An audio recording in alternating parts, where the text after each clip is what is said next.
Eight Hands really helped us in that. But of course, Eight Hands এর এটা credit যে আমি Tabriz Haidari. Eight Hands এর সাথে আমাদের রিসেন্টলি লালমাটিয়ার বাসায় একটা প্রজেক্ট করেছি আমরা। আমাদের ইন্টেরিয়র কাজটার প্রথম যে উদ্দেশ্যটা ছিল সেটা হচ্ছে গিয়ে এমন একটা ফাংশনাল একটা স্পেস তৈরি করব যেখানে আসলে people are forced to relax. But at the same time, we didn't have a lot of budget. Eight Hands really helped us in that sense. প্রতিদিন কাজ করে প্রতিদিনের যে একটা হাসল বাসলের পরে আসলে আমরা চাই যে একটু রিল্যাক্স করতে।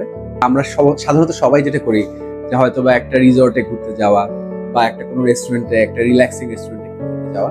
আমাদের আসলে ওইখানে গিয়ে এক্সপেকটেশনটা কি থাকে, ওইসব স্পেসে গিয়ে এক্সপেকটেশন থাকে একটু আরাম করা, একটু রিল্যাক্স করা। আমার যে আইডিয়াটা ছিল যে আমরা হোয়াট ইফ আমাদের বাসাতেই ওই জিনিসটা বানাতে পারি। আমার মনে হয় যে Eight Hands এর ক্লায়েন্টদের মধ্যে আমি একটু খুবই ডিমান্ডিং ক্লায়েন্ট ছিলাম।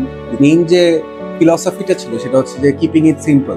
এটা খুবই কঠিন একটা ব্যাপার, বাট অফকোর্স Eight Hands এর এটা ক্রেডিট যে সবগুলো জায়গাতে আমাদের ভালোভাবে সাপোর্ট করেছে।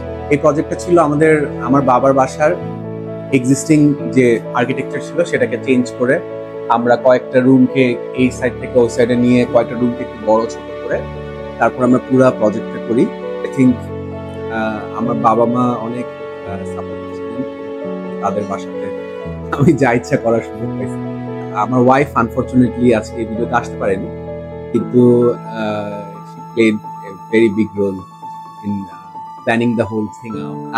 Eight Hands এর সবাই আমার মানে প্রজেক্টের মাধ্যমে আমাদের সাথে আমার পরিবারের সাথে অনেক ক্লোজ হয়ে গেছে। This was a very rewarding project. I really appreciate them as my brothers.